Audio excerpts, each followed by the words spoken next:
अ, माझं नाव आहे भरत धुमाळ, पोलीस निरीक्षक, प्रभारी अधिकारी, मंडणगड पोलीस ठाणे.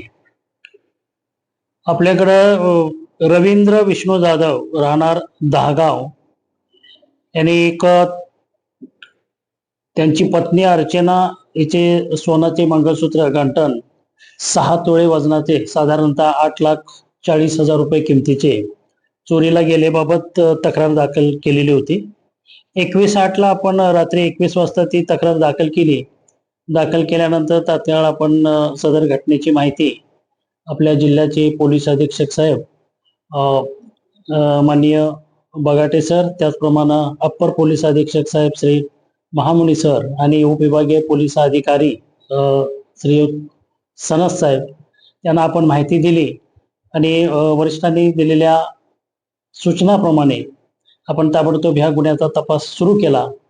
तर तपासामध्ये या फिर्यादी ज्या आहेत ते यांच्या घरी मुंबई येथून पवन संभाजी सुतार, वय वर्ष 27, याचं मूळ गाव आहे आजरा कोल्हापूर, हा त्यांच्या घरी 5/8/2026 ते 7/8/2026 असे त्यांनी 3 दिवस ते मुक्काम होता. त्याची पूर्वीची त्यांच्या घरी येणं जाणं होतं, त्याची ओळख होती.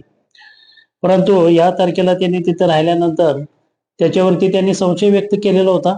संशय व्यक्त केल्यानंतर आपण ताबडतोब सूत्र हलवून त्या आरोपीला आपण ताब्यात घेतलं. त्याच्याकडे चौकशी केली. सुरुवातीला त्याने आपण काही घटना म्हणजे चोरी वगैरे केली नसल्याचं सांगितलेलं होतं.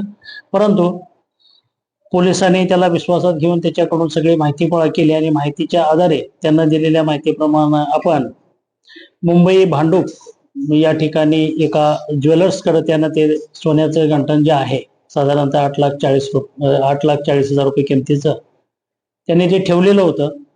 तर आपण मुंबई या ठिकाणी टीम पाठवून वरिष्ठांच्या मार्गदर्शनाखाली ते सोन्याचं गंठण जे आहे ते तपासकामी जप्त करून ताब्यात घेतलेलं आहे आणि मंडणगड पोलिसांकडून एक चांगली कामगिरी आपण यामध्ये केलेली आहे. लवकरच आपण माननीय पोलीस अधीक्षक साहेब यांच्या हस्ते सदरचे सोन्याचे जे गंठण आहे ते आपण फिर्यादी यांना परत करणार आहोत. आपल्यासोबत आपल्या मंडणगड पोलीस स्टेशनचा स्टाफ आहे, त्याचप्रमाणे पोलीस उपनिरीक्षक केंद्रे साहेब आहेत, इतर बाकी सर्व स्टाफने आपल्याला योग्य प्रकारे मदत केलेली आहे.